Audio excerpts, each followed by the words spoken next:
Commander Thanatos clutched his head as another wave of mental feedback ripped through the bridge. Around him, his best mind-weavers writhed in their neural link chairs, their tentacles spasming wildly like live wires. The air itself seemed to crackle with psychic static. "Make it stop!" Lieutenant Corvus screamed, purple blood trickling from his nose slits onto his pristine uniform. "Their minds, they're like a billion wasps in a blender. It's tearing us apart." "Shut down the network," Thanatos barked, fighting through his own splitting headache. "Emergency disconnect now. Pull everyone out." On Earth, Dr. Aisha Green stared at her equipment readings in disbelief. "These patterns are impossible," she muttered, adjusting her sensors for the 5th time. The energy spikes on her monitors looked like a jazz solo played by a drunk octopus, wild, chaotic, and somehow following its own strange logic. Meanwhile, at the UN Emergency Council, Captain Mai Ling's hologram addressed the pale-faced leaders, her image flickering like a candle in the wind. "Something is probing us. The interference matches nothing in our databases. We need to—" Static cut through her transmission, leaving only ghost-like fragments of her image. Back on the flagship, Thanatos watched his elite force of psychic warriors reduced to whimpering heaps. Their attempt to mentally subjugate humanity had backfired spectacularly, like trying to catch a tsunami with a fishing net. "Sir," a junior officer reported, his own tentacles still trembling. "The invasion fleet awaits your command." Thanatos looked at his broken mind-weavers, some of them still twitching and moaning. Humanity's consciousness hadn't just resisted, it had fought back like a mental tornado, throwing their own power back at them tenfold. He'd never seen anything like it in all his years of first contact missions. "Stand down, all forces," he ordered, massaging his throbbing temples. "And get me a direct line to Earth's leadership. Request an urgent meeting on Luna." He paused, glancing at his twitching soldiers sprawled across the deck. "And bring our best headache pills." "The diplomatic kind, sir?" "Number the actual kind. Lots of them. Make it a double dose for everyone." As Thanatos massaged his throbbing temples, the realization set in. Humanity was not just resisting their telepathic touch. It was actively fighting back. The pain in his head was nothing compared to the strategic dilemma before him. If the collective could not control human minds, they had to negotiate. His shuttle descended toward Luna, where Earth's leadership awaited his explanation. The Stark lunar facility cast long shadows across the regolith as Thanatos' shuttle touched down. Through the viewport, he watched the Earth Defense Force ships hanging in orbit like watchful hawks, primitive vessels by collective standards, but their presence made a clear statement. Their blocky shapes and crude weapon mounts spoke of a species still finding its way among the stars. Lieutenant Corvus approached, his usual proud stance now hunched with pain. His facial tendrils drooped lifelessly, a sure sign of severe mental strain. "Commander, half our mind-weavers are still in medical stasis. 3 may never recover. Their synaptic patterns are scrambled, like nothing our healers have seen before." Thanatos' facial tendrils twitched with concern. In centuries of first contact missions, he'd never seen such devastating feedback. The very thought made his own mind ache. "And the others?" "Nightmares, Commander. They keep babbling about drowning in an ocean of chaos. Some wake up screaming about being pulled apart by 1,000 different thoughts at once." The airlock cycled with a hiss of equalizing pressure, and Captain Mai Ling entered with her small team of advisors. Despite her calm demeanor, Thanatos sensed her underlying tension, even without attempting telepathic contact. The way she carried herself spoke of someone ready for either peace or war. "Commander Thanatos," she said, her voice steady, "I hope we can discuss this situation rationally. We've all lost enough today." "Your species attacked my people," Corvus snapped, his tendrils flaring with anger. "Dozens of our finest telepaths, crippled. The best minds in the collective, reduced to whimpering wrecks." Mai Ling's eyes narrowed, her hands clasped behind her back. "We did nothing of the sort. If anyone was attacked, it was Earth. Your ships appeared without warning, and then our people started experiencing massive headaches worldwide. Emergency rooms were overwhelmed. A defensive response to our standard greeting protocol, Thanatos explained, trying to keep his voice gentle and reasonable. We meant no harm. But your minds, they're unlike anything we've encountered. They don't follow any patterns we recognize. What exactly do you mean? Mai Ling asked, stepping closer with genuine curiosity in her expression. Your thoughts, they're not ordered. They're wild, unpredictable, multiple layers of consciousness operating simultaneously. Thanatos gestured to a nearby screen showing brainwave patterns, the human readings jumping erratically compared to the smooth alien ones. See these chaotic spikes? This is your natural state. Your species thinks in ways that defy our understanding. And this harmed your people? Mai Ling frowned, studying the displays. We have no psychic weapons. We didn't even know telepathy was possible until today. We're still arguing about whether ESP is real. Corvus scoffed, his tendrils curling with disdain. Impossible. No species could achieve spaceflight with such disordered minds. It defies everything we know about cognitive evolution. Perhaps, Thanatos said slowly, a new understanding dawning. That is precisely why they succeeded. He turned to Mai Ling, his tendrils extending in a gesture of peace. I propose a truce. Let us study this phenomenon together. Your scientists, our telepaths, working to understand these unique traits of human consciousness. We could both learn so much. Mai Ling exchanged glances with her advisors, their silent communication speaking volumes. You're suggesting cooperation instead of conflict. After everything that's happened? The alternative benefits neither of us, Thanatos replied, gesturing at the medical bay where his injured crew lay.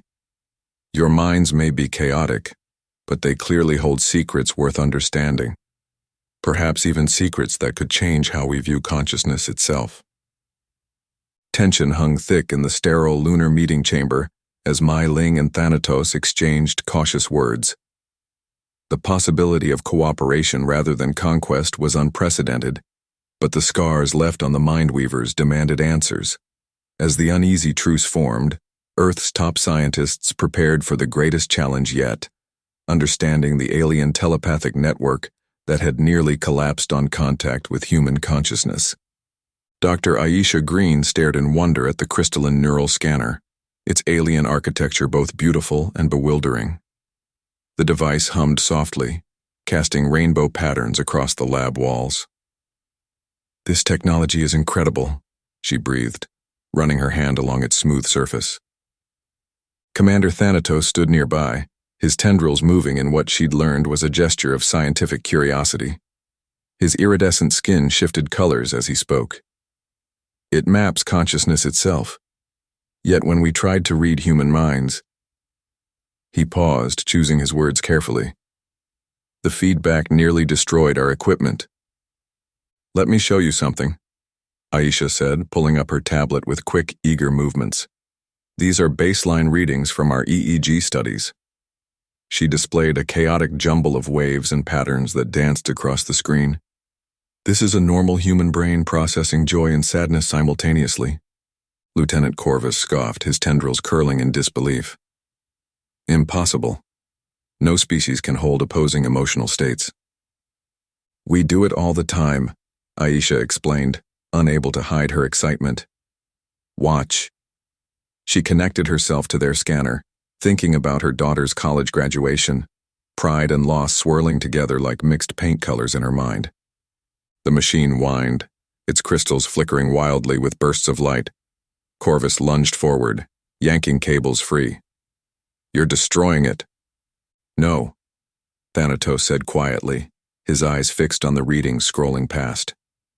These patterns, they're storing contradictory emotions in separate neural pathways, yet processing them as one experience. That's just how we're wired, Aisha said with a shrug. We feel happy and sad, scared and brave, love and hate, all at once sometimes. It's what makes us human. More scientists gathered as they ran further tests, their excitement growing with each new discovery. Each revelation seemed to shake the mind weaver's understanding of consciousness. Humans could hold doubt and certainty together. They could believe in science while maintaining faith. Their minds were beautiful chaos, like a storm that somehow made perfect sense. Your species isn't weaponized, Thanatos realized aloud, his voice filled with wonder. You're just different, fundamentally different from anything we've encountered. Corvus shook his head, his movements sharp with frustration. The collective won't accept this. All sentient species must be capable of integration. It's been proven across thousands of worlds. Then maybe, Thanatos said, his skin shifting to a thoughtful blue. We need to question what we think we've proven. Later, alone in his quarters, Thanatos composed his message to the council. The words flowed from his mind to the screen as he wrestled with centuries of doctrine. For the first time in his long career, he would advocate for something other than integration or extinction. Humanity deserved to be studied, understood, and perhaps left to flourish in their unique way. The implications made his tendrils quiver with both excitement and fear, a contradiction he was beginning to understand. The research facility buzzed with breakthroughs and revelations, but the peace was short-lived. Just as the first real insights into humanity's unique cognitive patterns emerged, a new crisis loomed. Earth solar monitoring stations detected an anomaly, a colossal solar flare barreling toward the planet. The question of telepathic integration was suddenly overshadowed by a far more immediate concern: survival. Dr. Aisha Green's face went pale as she studied the solar monitoring data, her hands trembling slightly on the console. This can't be right, she muttered, double-checking the readings for the third time. But the numbers didn't lie. A massive solar flare was heading straight for Earth, and their magnetosphere wouldn't be enough to protect them from the devastating radiation. She grabbed her phone with shaking fingers, dialing Marcus Halliday. Marcus, we have a serious problem, the kind that keeps astrophysicists up at night. Within hours, the news spread like wildfire across global command centers. Captain Mai Ling coordinated emergency UN meetings from New York while Marcus mobilized the Earth Defense Forces engineering teams, pulling experts from every corner of the globe. We need every satellite engineer and technician we can get, Marcus announced to a packed room full of military and civilian leaders, his voice echoing off the walls. This isn't about borders anymore. It's about survival. Either we work together or we fry together.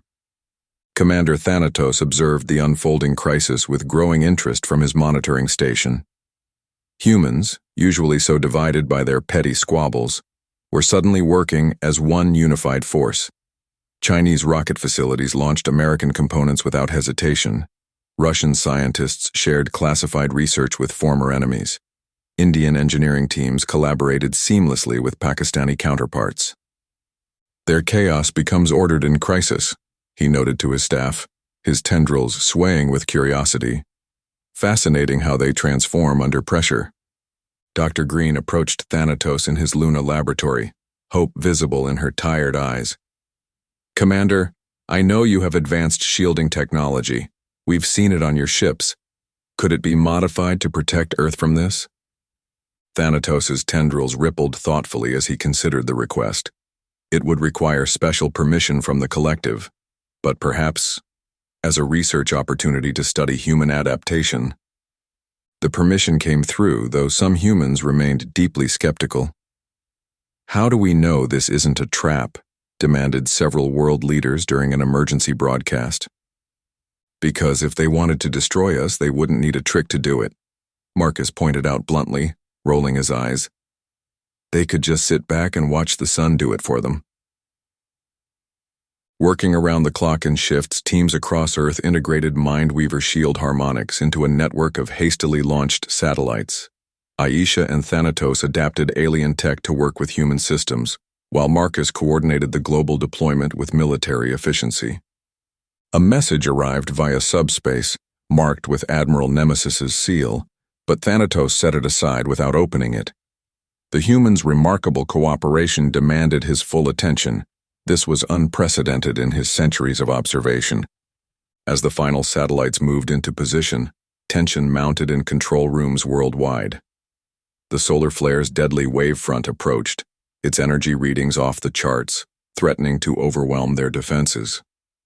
"Shield network at 98% coverage," Aisha reported, her voice tight with anxiety. "This has to work. We've got no backup plan."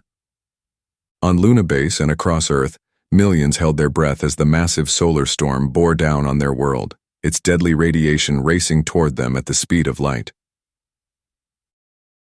All over the world, emergency alerts blared as the solar storm drew closer, the fate of Earth hanging by a thread.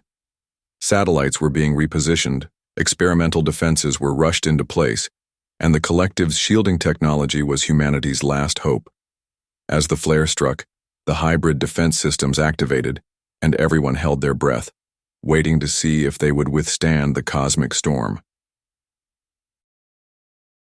The solar flare struck Earth's magnetosphere like a cosmic hammer, sending shockwaves through the planet's natural defenses. In the main control room, Dr. Green gripped her console with white knuckles as readings spiked off the charts. Emergency lights flashed red across every screen, bathing the room in an ominous glow. "Shield harmonics holding at 82%, she called out, her voice steady despite the chaos. "The Mindweaver modifications are working better than we hoped." Marcus Halliday's voice crackled over the comm system, thick with static from the electromagnetic interference. "We've got power surges in the Eastern European grid, rerouting through backup stations. Teams on the ground are working double time." Through the observation window, Thanatos and Lieutenant Corvus watched the sky light up with aurora-like patterns that stretched from horizon to horizon. Beautiful but deadly waves of solar radiation crashed against their hybrid defense system, creating ripples of blue and green energy. "The chaos of their minds," Corvus noted with a hint of disdain. "Yet look how they function under pressure. It's unexpected." A warning alarm blared, its harsh tone cutting through the tension. Marcus's team detected a critical surge heading for Japan's largest nuclear facility. Without hesitation, he ordered an emergency shutdown sequence, a risky move that could leave millions without power and spark widespread panic. "Better dark than dead," Marcus muttered, running his hands through his sweat-dampened hair before initiating the procedure. The power station went dark just as the surge hit, saving countless lives and preventing a nuclear disaster. Captain Mai Ling coordinated with global leaders from her station, keeping panic to a minimum as reports flooded in. "Stay in your homes," she advised populations worldwide, her calm voice broadcasting in multiple languages. "The shields are holding. This is not a drill, but we are prepared."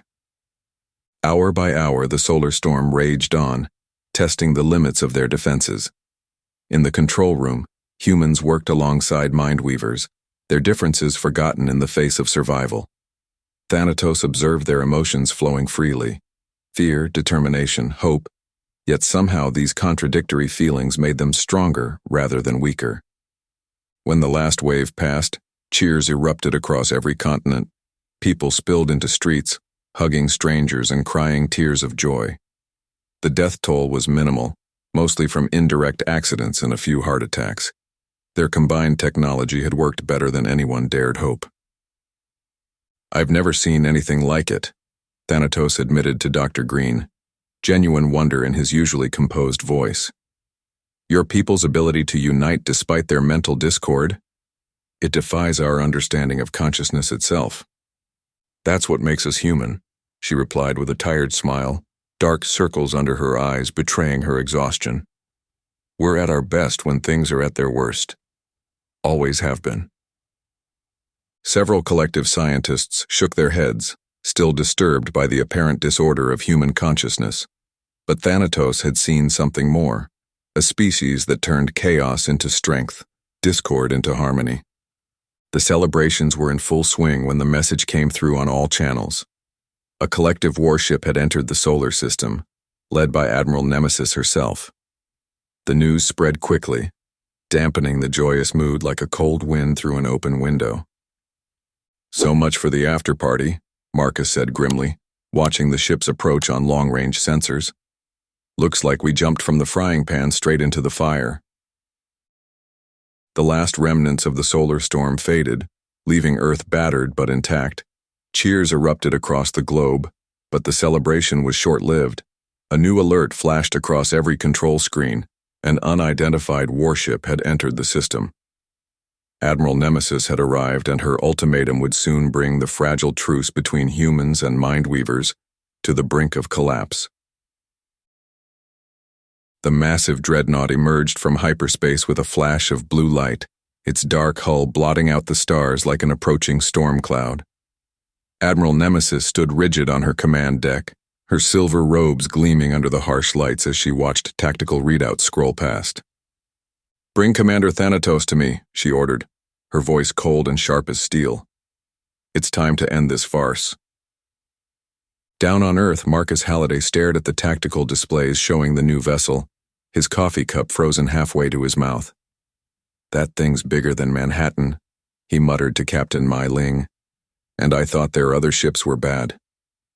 "We can't fight that," Mai Ling replied, her hands clenched so tight her knuckles went white. "But we won't submit to mental slavery either. We'll find another way." In the Lunar Research Facility, Dr. Green rushed to compile her findings on human consciousness, her fingers flying over multiple keyboards.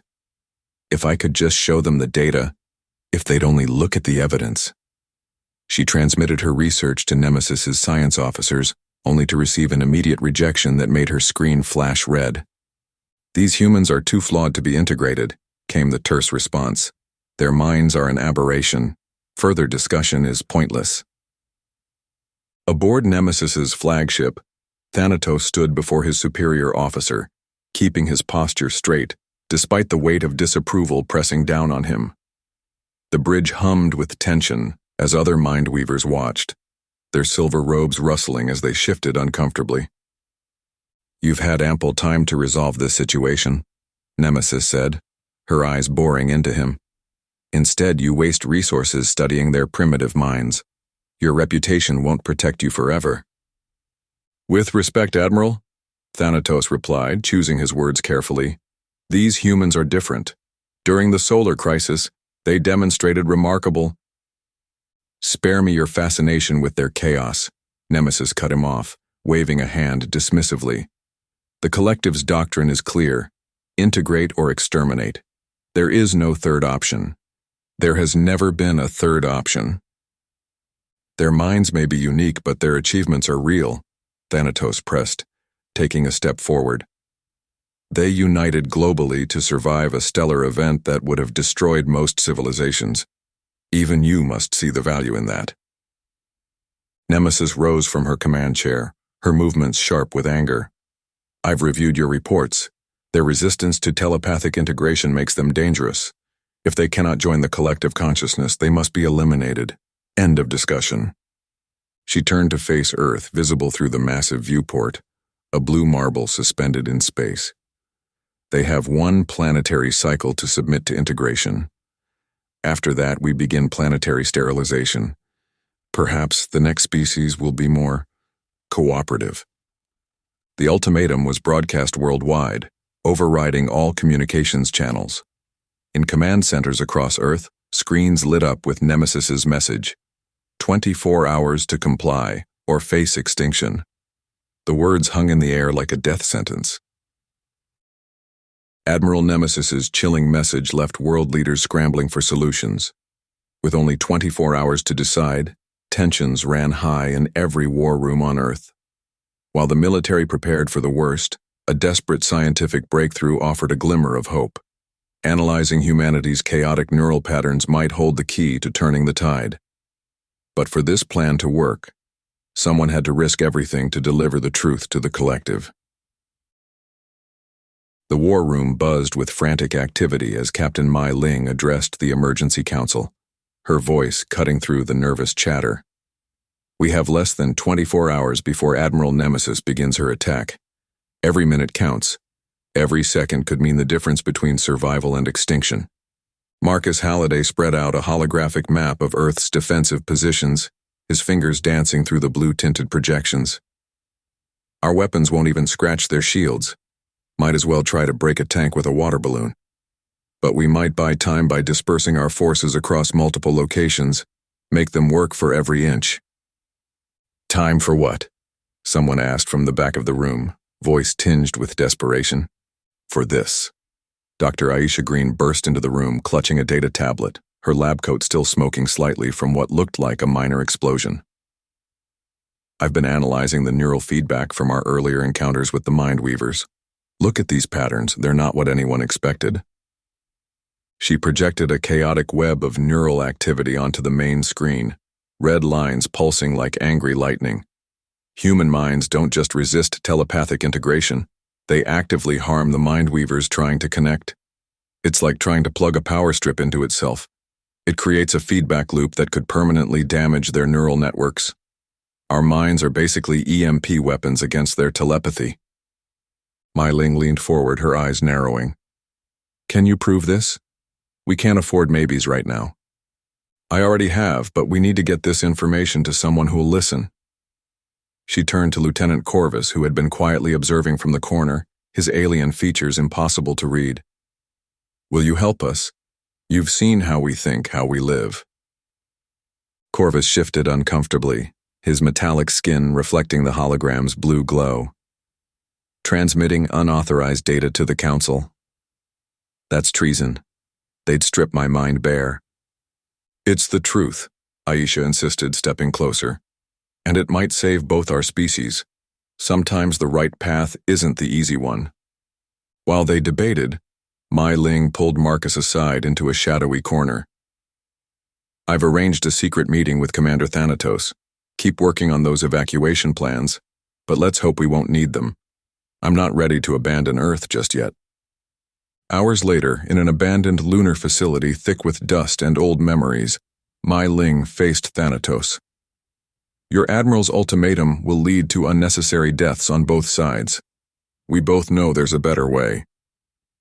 I agree, Thanatos said quietly, his crystalline eyes reflecting Earth's blue marble hanging in the black sky outside. But Nemesis follows the old doctrines absolutely. She won't easily be swayed.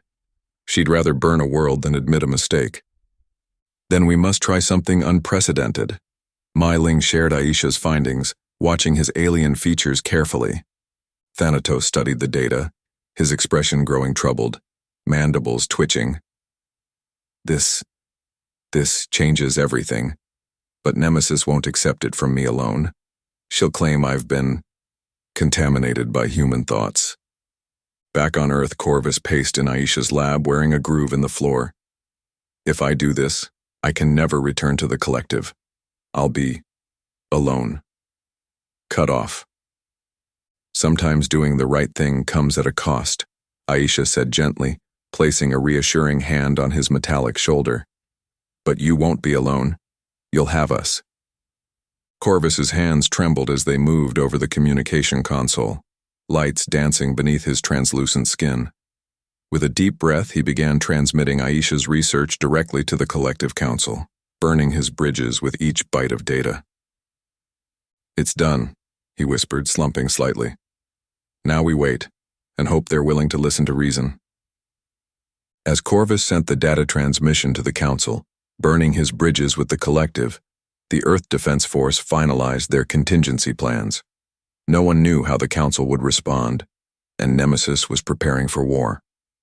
With both sides locked in a battle of ideology, Thanatos made his decision. He would defy his superior officer and fight for the only outcome that could prevent catastrophe.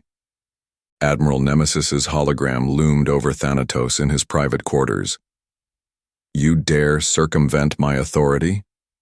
Her voice crackled with barely contained rage. The Council should never have received that data. This is grounds for court-martial, Commander. Thanatos stood his ground. The Council needed to know the risks. Forcing integration could destroy both species. Your sympathy for these humans has clouded your judgment. She cut the transmission abruptly. In the makeshift war room on Earth, Marcus Halliday hunched over a tactical display with Dr. Green. If we can't match their firepower, he said, pointing to key orbital positions, we'll have to outsmart them. Your research on their telepathic vulnerabilities gave me an idea. Aisha nodded, pulling up complex electromagnetic wave patterns. Their ships use telepathic networks for coordination. If we modify our defense satellites to emit these frequencies, we could jam their command structure, Marcus finished. Not a direct attack, but enough to throw them into chaos. Meanwhile, Captain Mai Ling faced a screen split between a dozen angry faces, world leaders arguing over humanity's response. We should negotiate, demanded one. Fight back, shouted another. Mai Ling slammed her hand down. We need unity now more than ever. Division is exactly what will destroy us. A priority message flashed across all channels. The Collective Council's response appeared in stark text. Evidence of unprecedented telepathic backlash requires further study. Risk to Mindweaver neural networks cannot be ignored. Advise immediate cessation of extinction protocol. But Nemesis wasn't backing down. Her fleet began shifting into attack positions, their massive shapes blotting out the stars. Thanatos watched from his command deck as the countdown ticked away. His lieutenant approached with a grave expression. Sir, Admiral Nemesis is deploying weapon systems. Then we have no choice, Thanatos said. He opened a channel to Earth. Captain Mai Ling, Dr. Green, prepare your countermeasures.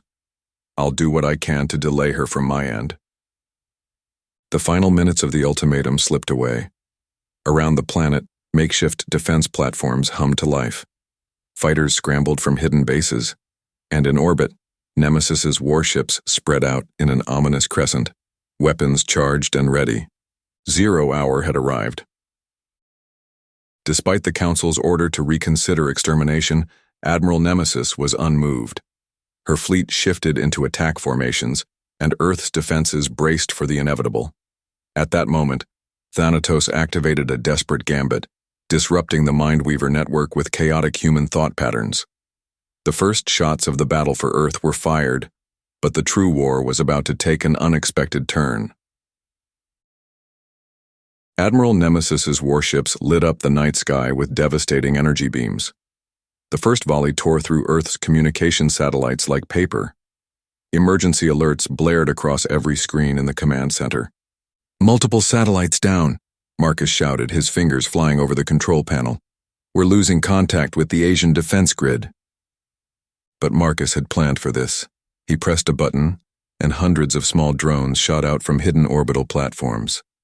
Each one projected energy signatures identical to Earth's vital communication arrays. On the bridge of her flagship, Nemesis sneered. Primitive deception. Target them all. Her ships opened fire, but for every drone they destroyed, 3 more seemed to appear. The endless swarm of decoys scattered her fleet's attention, forcing them to waste precious energy. Meanwhile, Dr. Aisha Green worked frantically in her lab, connecting salvaged Mindweaver crystals to Earth's backup communication systems. The quantum resonance is holding, she muttered. We might actually have a chance to... A massive explosion rocked the facility. Through the window, she watched another satellite burst into flames. Aboard his vessel, Thanatos made his move. He activated a specially modified transmitter, broadcasting the chaotic thought patterns they'd recorded from human minds directly into the Mindweaver fleet's telepathic network. The effect was immediate. Several ship captains clutched their heads in pain. The precise formation of Nemesis's fleet wavered. What is this interference? Nemesis demanded, fighting through the mental static. How dare you use their chaos against us? But the damage was done. The disruption had bought Earth precious minutes. Marcus seized the opportunity, directing their remaining defense platforms to concentrate fire on key enemy vessels. Status report. Mai Ling's voice crackled through the partially restored communications. We've repelled their first wave, Marcus responded, but our orbital infrastructure is at 40% capacity. Multiple defense stations are offline. Through the command center's viewport, the aftermath of the battle was clear. Debris from destroyed satellites and platforms littered Earth's orbit, but Nemesis's fleet had withdrawn to regroup, their perfect formation shattered by the unexpected resistance. On her bridge, Admiral Nemesis's eyes narrowed as she studied the tactical display. "Prepare all weapons," she commanded. "The next assault will leave nothing standing." As Earth's defenses scrambled to counter Nemesis's assault, an emergency signal interrupted the battle. A panicked distress call from the outer system revealed a terrifying reality. Something far worse than war had arrived. The swarm, an unstoppable force that had devoured countless civilizations, was now bearing down on the solar system. Humanity and the collective had mere hours to decide whether they would fight together or die separately. The command center's screens flickered with new alerts. Red dots appeared near Jupiter, multiplying rapidly across the tactical display. "Unknown contacts," Lieutenant Corvus announced, his usual composure cracking. "Hundreds, no, thousands of them." A distress signal crackled through the speakers. The voice was desperate, speaking in the collective's language. Thanatos's face went pale. "It's the swarm," he said. "They've destroyed our outpost near Jupiter." Admiral Nemesis straightened in her command chair, her attention shifting from Earth to the new threat. "All ships, realign defensive formation. The human problem can wait." In the Earth Defense Force headquarters, Marcus studied the incoming data. "Those things are tearing through collective ships like they're nothing." "We should let them fight it out," someone suggested. "Let our enemies destroy each other." Mai Ling shook her head. "Number. This is our chance to prove ourselves. If those things can overwhelm the collective's technology, Earth could be next."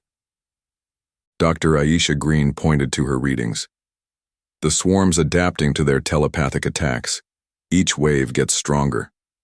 Marcus grabbed the comm link. "Admiral Nemesis, Commander Thanatos, this is Marcus Halliday. We're offering our help." Thanatos turned to Nemesis. "Admiral, human minds are chaotic, unpredictable. The swarm won't adapt to their tactics as easily." "Absolutely not," Nemesis snapped. "We don't need—" She stopped mid-sentence as another collective ship winked out on the display. "We're losing ships," Corvus reported. "The swarm's learning faster than anticipated." Nemesis gripped her chair's armrests. Her pride warred with tactical necessity. Finally, she gave a sharp nod. "Very well. We accept Earth's assistance." "All Earth Defense Force units," Marcus broadcasted, "prepare for joint operations with collective forces. Form up near lunar orbit for strategic planning." The massive ships of both fleets just minutes ago locked in combat now moved in parallel toward the moon. Human vessels looked tiny next to the collective warships, but they flew with purpose and precision. Mai Ling organized the command structure, while Aisha shared tactical data about human battle strategies. Thanatos worked to integrate the communications between the two forces. "The swarm will reach us in hours," Corvus announced. "Then we better work fast," Marcus said, pulling up battle plans, "because we're all that stands between them and Earth." With the swarm fleet cutting through the outer planets, Earth and the Mindweavers had no choice but to form an uneasy alliance.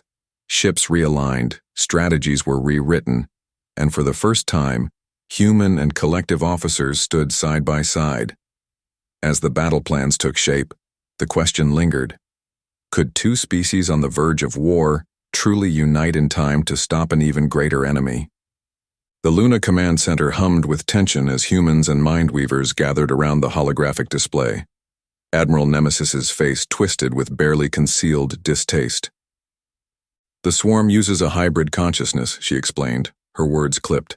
"Our telepathic attacks, they simply adapt and route around the damage." "Like a living computer network," Dr. Aisha Green mused, studying the data streams. "Precisely." Commander Thanatos pointed to the spreading red mass near Jupiter. "We've encountered them before. They consume everything in their path, learning and evolving. No civilization has found a permanent solution." Marcus Halliday stepped forward, his eyes fixed on Earth's glowing blue sphere in the display. "What about Earth's Van Allen belts?" "Our magnetic field?" Aisha's eyes widened. "Of course.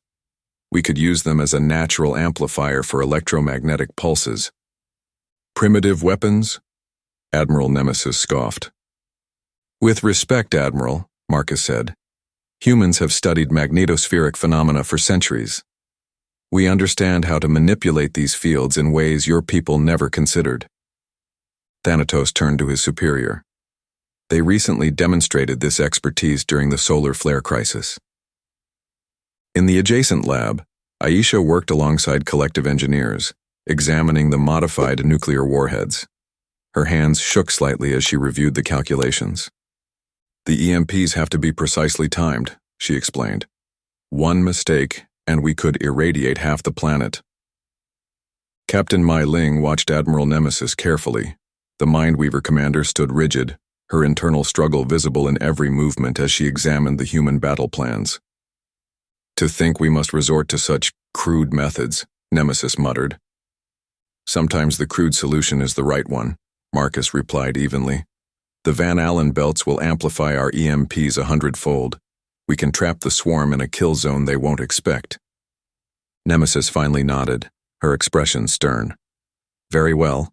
Deploy your weapons. All ships will assist in luring the swarm into position. The combined fleet began moving into formation, Mindweaver vessels sliding alongside human warships. Their unlikely alliance was sealed by necessity in desperate times. The battle in orbit began as human and Mindweaver fleets moved into position. Their combined technology offered a fragile advantage, but the swarm adapted faster than either had anticipated. As the first wave of alien ships descended upon them, Marcus Halliday and Dr. Green activated the experimental EMP strategy. The future of both civilizations hinged on whether science and strategy could do what brute force never had.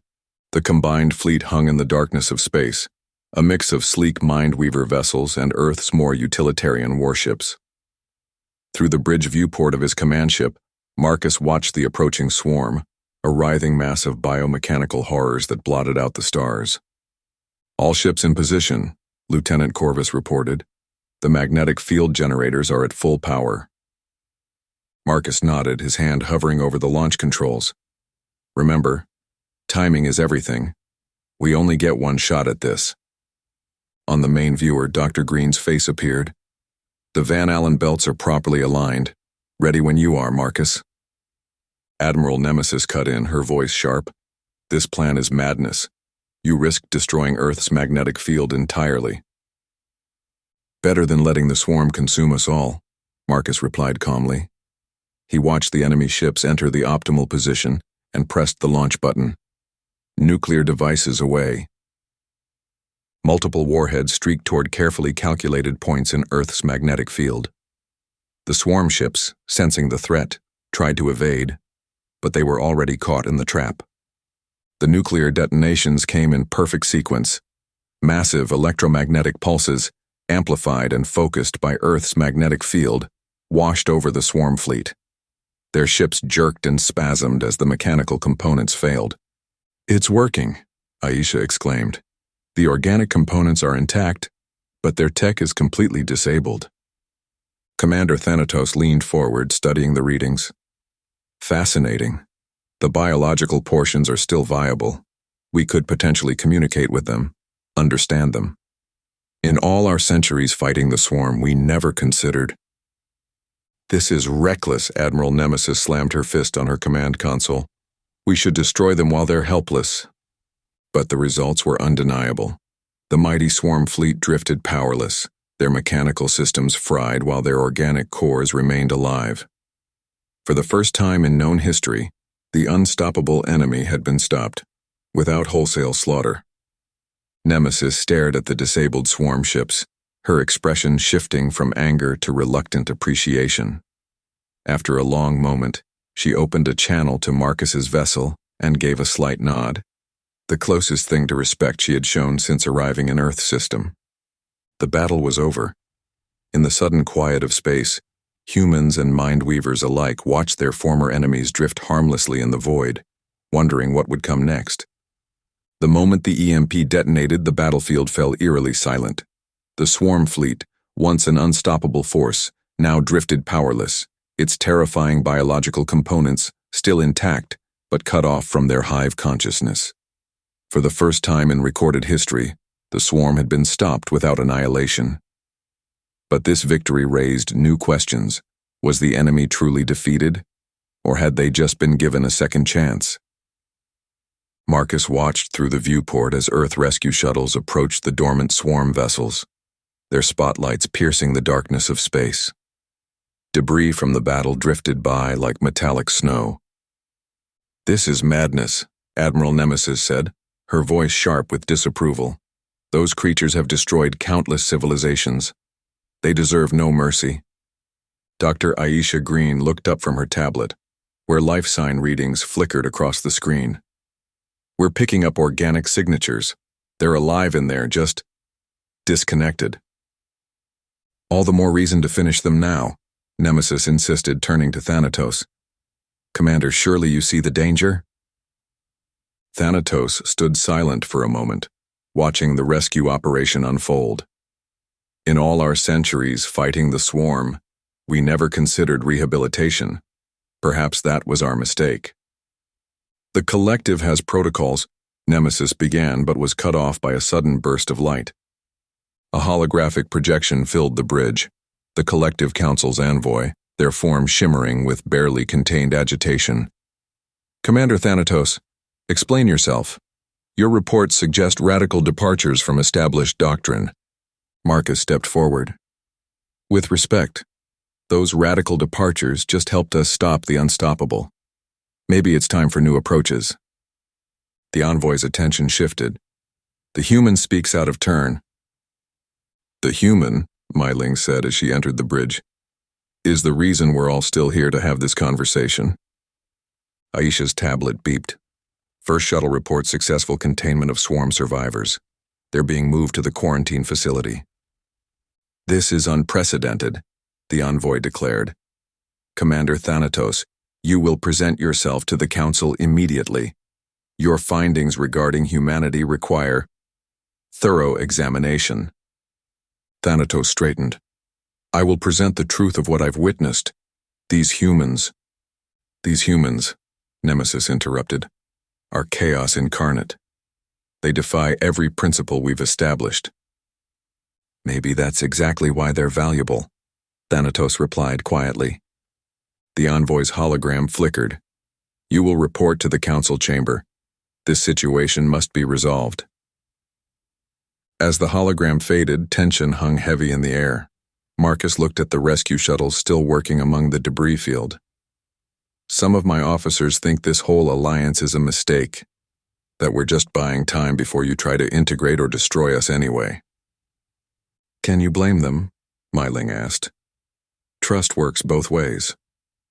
Thanatos watched another shuttle dock with a disabled swarm ship. In that moment, seeing humanity's capacity for mercy even toward their deadliest enemies, he knew exactly what he would tell the Council. As containment teams worked to secure the disabled swarm entities, debates raged among leaders on Earth and the collective. Could the swarm be rehabilitated? Was it worth the risk to try? With tension still simmering, Myling and Thanatos prepared to make their case to the highest authorities in the galaxy, the Collective Council. The decision they reached would define the future of both species. The grand conference chamber aboard the Mindweaver flagship hummed with tension. Holographic figures of the council members flickered in a semicircle, their translucent forms casting blue light across the polished floor. Commander Thanatos stepped forward, his usually calm demeanor charged with rare intensity. "Honored Council, I stand before you to challenge our most basic assumptions. What we viewed as humanity's greatest flaw, their chaotic minds, is actually their greatest strength." Admiral Nemesis's face tightened. "Commander, you overstep." "I do not," Thanatos cut in. "Look at the evidence. Their mental diversity allowed them to devise a solution to the swarm that we never conceived in centuries of conflict. Their chaos breeds creativity." Captain Myling rose from her seat, her posture straight and dignified. "If I may address the council?" At their nod, she continued. "When the solar flare threatened Earth, we didn't succeed through central control or uniform thinking. We succeeded because different nations, cultures, and individuals brought unique perspectives to the problem. The council members shifted, murmuring among themselves. One of them, an elder with elaborate markings, leaned forward. But without telepathic unity, how can there be true cooperation? We choose to cooperate, Mai Ling answered. That choice makes our bonds stronger, not weaker. Lieutenant Corvus, standing at attention near the wall, added unexpectedly, I've witnessed this firsthand. Their chaos doesn't prevent unity. It enhances it. Nemesis paced the chamber floor, her internal struggle visible. The evidence of their effectiveness against the swarm is undeniable. Yet centuries of collective doctrine can't simply be dismissed.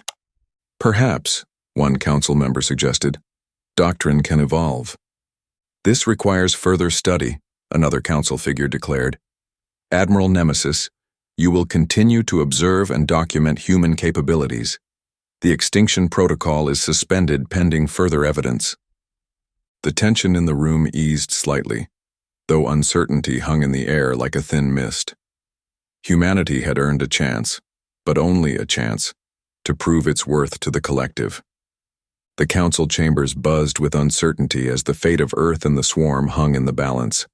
While some saw an opportunity for peace, others feared the consequences of deviating from collective doctrine. As Mai Ling and Thanatos laid out their case, the final proof arrived.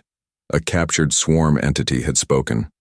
The revelation shattered centuries of belief, and the council was forced to reconsider everything they knew about consciousness. I do not, Thanatos continued firmly, and I have evidence to support an entirely new approach to the swarm threat. Dr. Aisha Green stepped forward, her tablet displaying complex neural patterns. We've detected individual consciousness patterns beneath the swarm's hive mind. The EMP didn't just disable their ships, it weakened the neural suppression. The council members stirred, their holographic forms flickering with agitation. Marcus Halliday moved to stand beside her. We've already assembled joint security teams, my people working alongside Mindweaver observers, ready to contain any hostile reactions if we proceed with revival attempts. Lieutenant Corvus nodded. I can coordinate telepathic monitoring. We'll have instant warning if the hive mind begins to reassert control. This is madness, Admiral Nemesis cut in. If we wake them and lose control, they could signal their main fleet. The entire system would be at risk.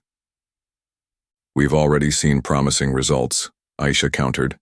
She pulled up footage showing a swarm soldier in a containment cell. The creature's movements changed from mechanical to organic, almost confused, before snapping back to rigid precision. That was independent behavior, the real person underneath, fighting through.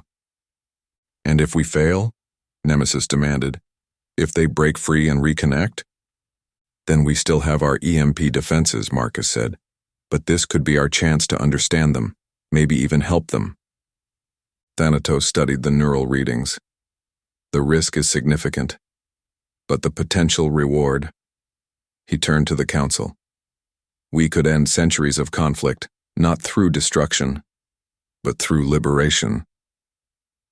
A council member's hologram stepped forward. Show us more data on this independent behavior.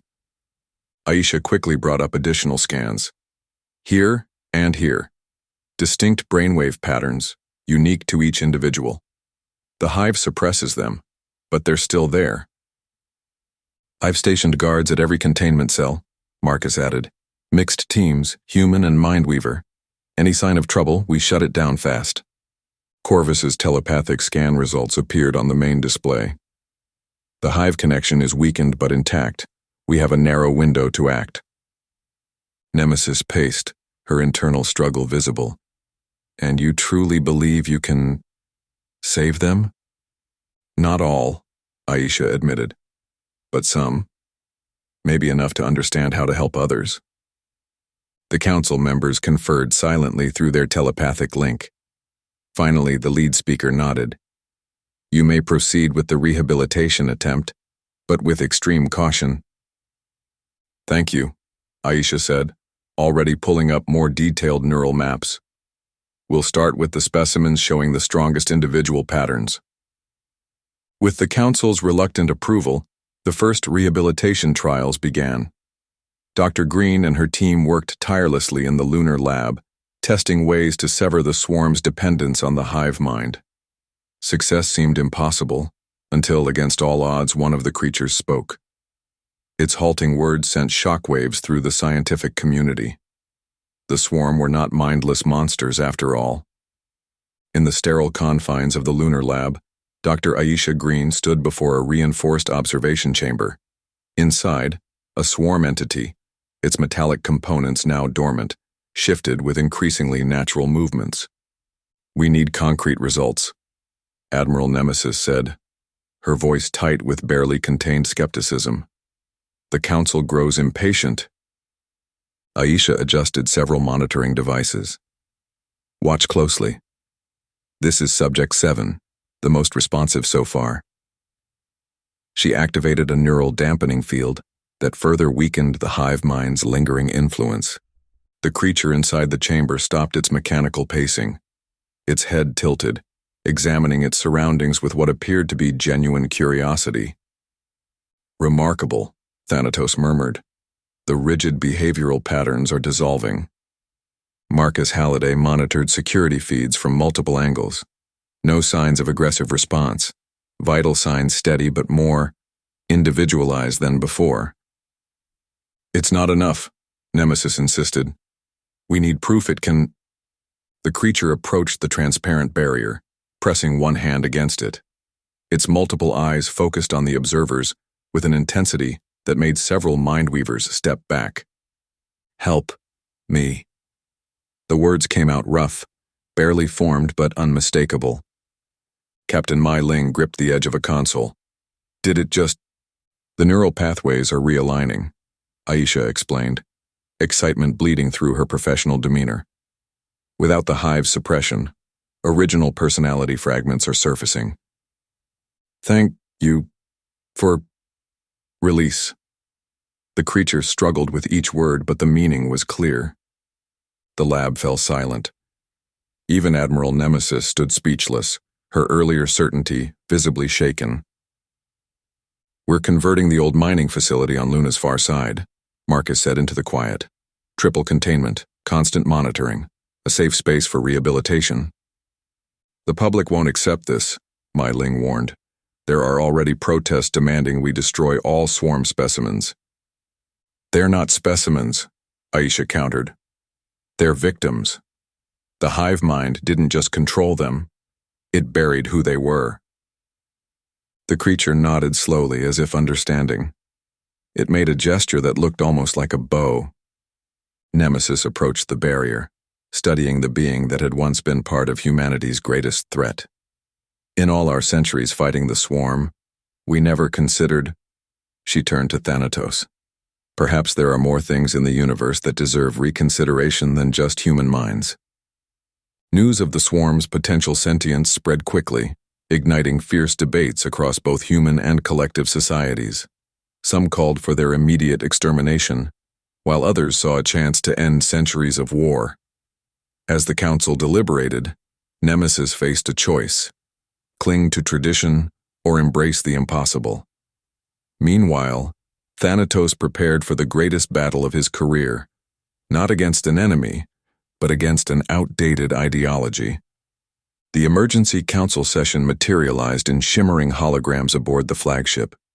12 ancient mindweavers, their forms draped in ceremonial robes, studied the assembled group with penetrating gazes. "Honored Council," Thanatos began, "what you witnessed was no trick. The swarm entity spoke independently, free of hive control." Admiral Nemesis stepped forward. "I was skeptical, even hostile to these methods, but the evidence cannot be denied. Through human innovation, we've achieved what centuries of telepathic warfare could not." Dr. Aisha Green presented the neural scans. The EMP trap didn't just disable their ships, it created a window to break the hive's grip. Each swarm member can potentially reclaim their individual consciousness. The council members exchanged troubled looks. One spoke, his voice heavy with concern. "This challenges everything we believed about unified consciousness being the only path to peace." Perhaps that's exactly what we needed, Lieutenant Corvus said, stepping into view. His voice trembled, but grew stronger with each word. I've worked closely with humans. Their chaotic minds terrified me at first. But that very chaos lets them see solutions we'd never imagine. They prove that different doesn't mean wrong. Marcus Halliday nodded. We're not asking you to abandon telepathy. We're suggesting there's room for multiple approaches. Look what we achieved together against the swarm. The lieutenant speaks truth, Nemesis declared, surprising everyone. I came here ready to enforce our doctrine. Instead, I witnessed humans risk their lives to save even their enemies. Their mental diversity isn't weakness, it's adaptability we desperately need.